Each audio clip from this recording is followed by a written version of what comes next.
J'ai tué mon meilleur ami. 3 balles en pleine poitrine. Sous la pluie battante du pont Alexandre III. Et je l'ai regardé s'effondrer sans un cri. Personne ne comprendra jamais pourquoi j'ai fait ça. Pas même moi. Au fond. C'était en octobre. À Paris. Cette ville qui prétend être la lumière du monde, mais qui cache ses ténèbres les plus profondes dans les ruelles du Marais ou les salons huppés de Saint-Germain-des-Prés. J'étais Alexandre Duval. 38 ans. Avocat pénaliste respecté. Celui qu'on appelait pour défendre les causes perdues. Ma vie semblait parfaite. Un appartement haussmannien avec vue sur la Seine. Une femme que j'aimais follement. Élise. Et un cercle d'amis où trônait Lucas Bertrand. Mon frère de cœur depuis l'université. Lucas. Comment décrire cet homme qui était tout pour moi? Charismatique. Brilliant. Toujours un pas devant les autres. Nous avions partagé tout, les nuits blanches à réviser le droit. Les premières victoires au barreau. Les confidences sur l'oreiller après les soirées arrosées. Il était le parrain de ma fille. Celle qu'Élise et moi avions eue après des années d'attente. Et pourtant, ce soir-là, sur ce pont illuminé comme un décor de film, je l'ai abattu. Tout avait commencé 6 mois plus tôt. Une affaire banale. Du moins en apparence. Un client. Un homme d'affaires accusé de fraude fiscale massive. J'avais plaidé sa défense avec acharnement. Convaincu de son innocence relative, dans ce milieu. L'innocence est toujours relative. Mais au fil des audiences, des doutes s'étaient insinués. Des documents falsifiés. Des témoignages arrangés. Et puis, cette découverte qui m'avait glacé le sang, Lucas était impliqué.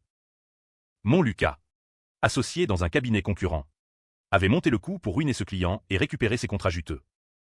Je me souviens de la nuit où je l'ai confronté. Chez lui. Dans son loft du 7e arrondissement. Avec vue sur les Invalides. C'est faux. Alex. Tout est tramps. Avait-il dit. Les yeux dans les yeux. Cette voix calme qui m'avait toujours rassuré. Mais je savais. J'avais les preuves, des mais, des transferts bancaires. Il avait nié. Juré sur notre amitié. Sur la mémoire de nos parents disparus. Et moi. Idiot. Je l'avais cru. Ou plutôt, j'avais voulu le croire. Parce que perdre Lucas, c'était perdre une partie de moi-même. Les semaines suivantes furent un enfer intérieur.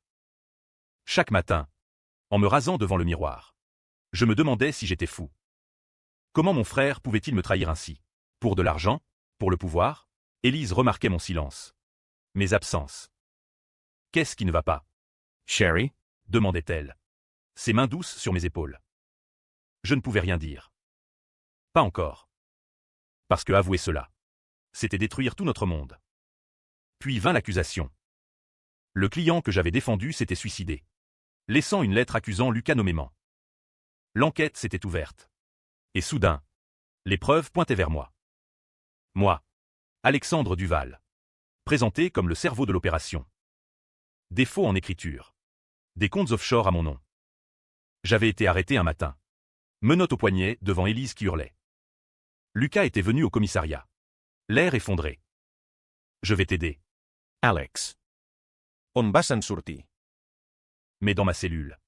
Seul avec mes pensées. La vérité m'avait frappé comme un coup de poignard. C'était lui. Tout était monté par lui. Il avait utilisé notre amitié pour me piéger. Pour prendre ma place. Peut-être même pour avoir Élise. Parce que je l'avais vu. Ses regards entre eux. Ses sourires trop longs. Non. Pas ça. Pas Élise. Le procès fut un calvaire. Lucas témoigna contre moi. Settlement. En ami déçu qui ne pouvait pas couvrir plus longtemps. Les jurés me regardèrent avec mépris. Condamné à 15 ans. En prison. À Fresnes. J'ai passé des nuits à revivre chaque moment. Pourquoi avais-je gommé les preuves contre lui? Par loyauté? Par peur de la vérité? Je portais le poids de sa trahison. Et le mien. Mais la vengeance naissait là. Dans l'obscurité. L'entainment. Methodicement. J'ai commencé à planifier. Des contacts en prison. Des lettres codées. Et puis, la libération conditionnelle après 5 ans. Pour bonne conduite. J'étais sorti changé. Un fantôme. Ce soir-là. Sur le pont. Lucas m'attendait. Il avait accepté de me voir. Pensant que j'étais brisé. Alex. Mon vieux. On peut oublier tout ça. Avait-il dit en m'embrassant. Mais ses yeux trahissaient la peur. Je n'ai pas répondu. Juste sorti le pistolet. Les coups de feu résonnèrent dans la nuit parisienne. Étouffés par la pluie torrentielle. Lucas s'effondre.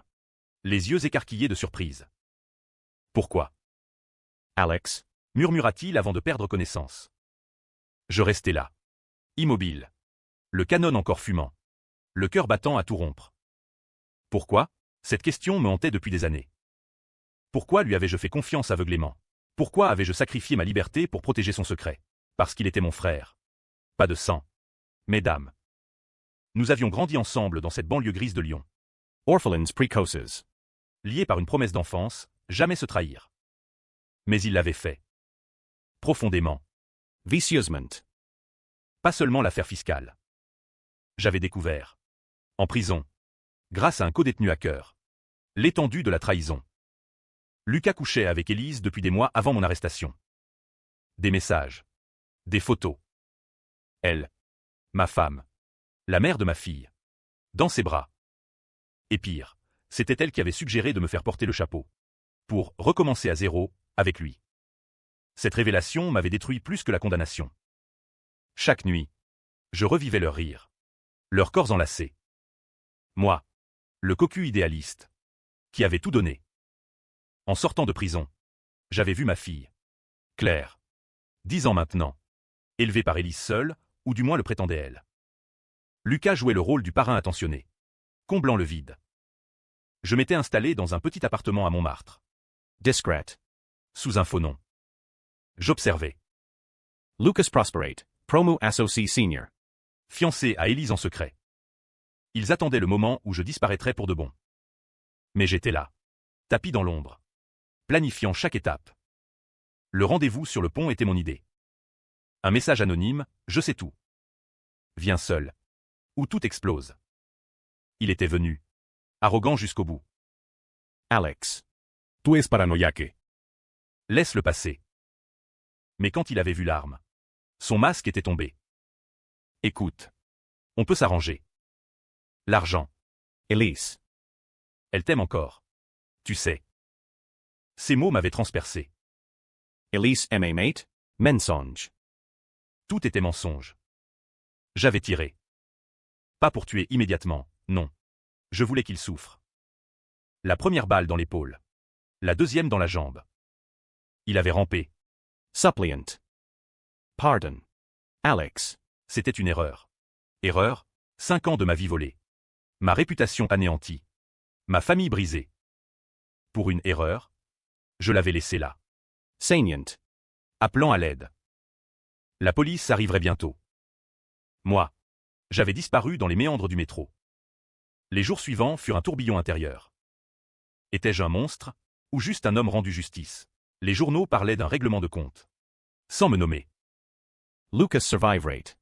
Paralysé peut-être. Mais ce n'était que le début.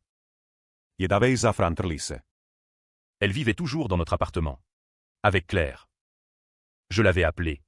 Voix déguisée. Je sais pour vous deux. Rencontrons-nous. Elle avait accepté. Terrifiée.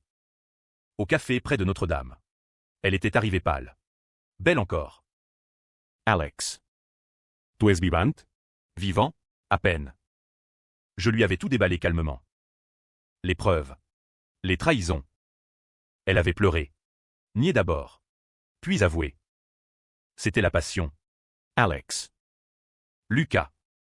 Il était là quand tu étais absent. Obsédé par ton travail. Absent. J'avais tout sacrifié pour nous. La rage montait. Mais je me contenais. Et le piège? Ton idée? Elle avait baissé les yeux. Oui. En partie. Pour protéger Lucas. Pour un avenir meilleur. À ce moment, j'avais compris la profondeur de leur malfaisance. Ils m'avaient utilisé. Jeté comme un Kleenex. Mais Claire, ma fille innocente dans tout ça. Je ne te tuerai pas. Elise. Pas pour elle. Mais vous paierez. Je partis. Laissant derrière moi une femme brisée. Intérieurement. Le conflit rageait, vengeance ou pardon. Pour Claire. Peut-être le pardon. Mais non. La trahison était trop profonde.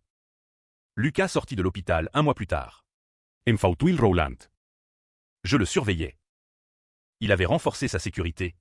Paranoïaque maintenant. Mais je connaissais ses habitudes. La prochaine étape, ruiner sa carrière. Anonymement. J'envoyai les preuves à la police. Au barreau. L'enquête rouvrit. Lucas Nia. Accusa un ennemi inconnu. Mais le doute s'installa. Ses clients fuirent. Élise le quitta. Effrayée par le scandale. Alone. Il m'appela. Alex. C'est toi? Arrête ça. Oui. C'était moi.